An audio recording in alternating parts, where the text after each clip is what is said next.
ये सूरत ज़ारियात है, उससे अगली सूरत सूरत तूर है। उसमें फिर फरमाया मुशरिकीन मक्का को दोबारा जिक्र किया, फरमाया अम यक़ूलून शायरुन, पैगंबर ये आपको क्या शायर कहते हैं?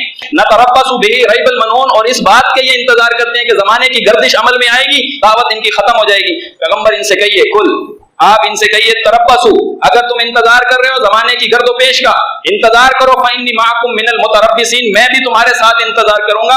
अम क्या तामुरुहुम अहलामुहुम बिहादा, क्या इनकी समझ, क्या इनका फहम, क्या इनकी अकल इनको ये हुक्म देती है कि ये पैगंबर को शायर कहें? अहलामुहुम जमा है हिल्म की, हिल्म का माना बुर्दबारी का, ये तंजिया कलाम अल्लाह ने किया। इनकी बुर्दबारी इन्हें ये हुक्म देती है कि ये पैगंबर को शायर कहें। फरमाया अमहुम कौमुन तागून, बल्कि ये पूरी कौम तागूत है। माना करें कौमुन तागून का, सारे लोग शायर कह रहे थे, हर कबीले का एक एक फर्द शायर कह रहा था, नहीं कह रहा था, बाज कह रहे थे, बाकी मान रहे थे, उसके हामी थे, मददगार थे।